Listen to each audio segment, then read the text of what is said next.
Jerry and I were talking about this this afternoon before we came here, how this movement is moving so fast that it's just taken on legs and just moving. And it's really amazing because we look back, like you said, 10 years ago, and things were kind of stagnant in terms of where we were.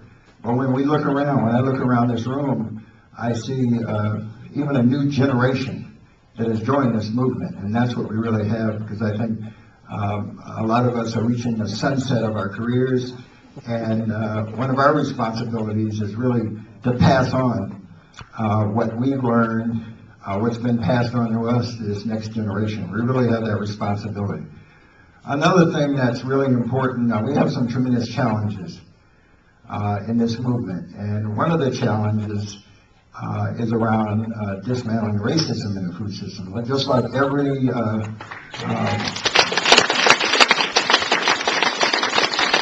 aspect of our community, the food system has racism in it, and we see redlining, food redlining, I call it, where grocery stores are being pulled out of communities of stress, where grocery stores don't seem to, these major chain stores don't seem to want to go into those communities. And many times those communities have a lot of economic strength. So we have to fix that piece. The corner store projects that we're doing and other organizations are doing will help. Farmers markets will help. But we must change some of these systems. And I also see the reverse in terms of, as communities like in Chicago, where we have 3 farms, where a lot of gentrification is happening. As soon as that happens, then grocery stores come back in those same communities where people of color once lived. So we have to fix that. And I just gave a talk, opening talk at Kellogg conference this past week, and one of the things we talked about in Kellogg, I'm very proud of Kellogg that they've come out and said they want to become an anti-racist organization. So we have to look at organizations like Kellogg, because one of the problems that we have in the food system is the fact that people of color-led organizations only get 4% of foundation funding. So that has to be fixed. And the reason I talk about this is because we really at Growing Power wrap all the work that we do. We do about 70 different things, and I don't have time to talk about them all tonight, around making sure that we do this in a multicultural way. We're a multicultural, multi-generational organization, but food justice is wrapped around everything that we do in terms of how we do our work. And because many of the organizations that are in this room and organizations I come in contact with are working in communities of people of color.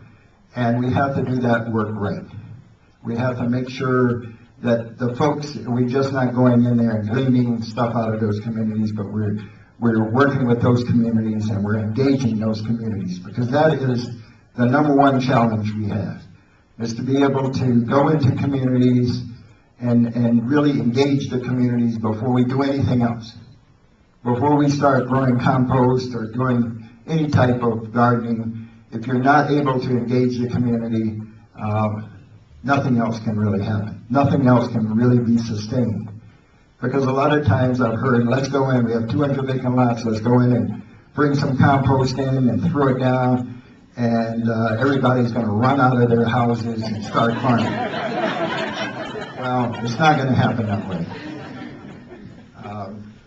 It's just not going to happen that way. So, you know, this thing about community organizing that we heard in the primaries, you know, that was kind of laughed at and so forth, is something that we have to do, is really organize these communities and inspire those communities to want to grow food, because many folks, take my family for example, my father was a sharecropper. He left the South because of oppression to move to the North, right outside of Washington, D.C., and to work with folks, a lot of Latinos who've been farm workers, paid very low wages, treated very badly. To engage those folks is going to take a lot of work. to get them inspired about going back into agriculture. So that's some of the work. That's our number one challenge, is to engage. Our number two challenge is that we don't have healthy soils in our city. All of our soil is contaminated. So we're going to have to grow thousands and thousands, not little piles that you see in backyards or corner, thousands and thousands of yards of new soil, compost. EPA is very concerned about this movement. We're actually going to be doing a demonstration in New Orleans to bring compost because all the soil in New Orleans is contaminated. And EPA is very concerned because people are taking soil from suburban areas that's contaminated, bringing it into cities and putting it in vacant lots without having it tested. So we have this issue about soil. The third issue that we have is that we have to grow new farmers. We don't have enough farmers. In 1960, when they told farmers to grow corn and soybeans, fence row to fence row, and farmers were going to become wealthy, well, we've got 1 million less farmers. We've got more hunger in the world than ever before. And people like Michael Pollan and others can frame it a lot better than I can in terms of the statistics, but we really have a sad situation when you think about the types of food that we eat. That soybeans and corn produce, processed foods that many of our lower income people eat, and that's why we have these diseases. So we have to change that.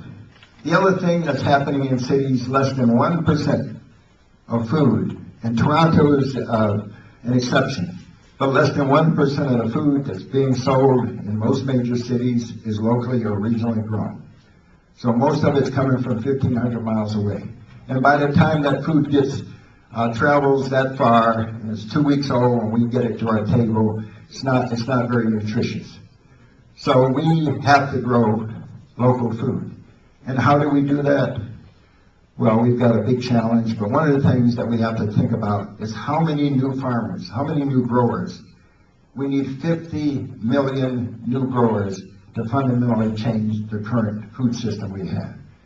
And I'm not just talking about 50 million farmers, but folks that are growing in the backyard, side yards, in containers, on their porches, urban gardeners, community gardens, community farms, growing in vertical situations, using every available space, growing on school yards, grown on school yards that are vacant.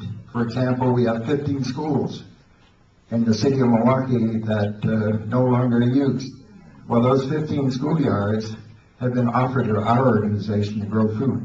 So we have many situations, vacant buildings where we can do aquaponics to grow fish and grow inside buildings using renewable energy, which is another piece of the puzzle that has to be added to the system. Now, I don't have a lot of time tonight to talk about everything involved, so I wanted to show you some images. And you'll have to bear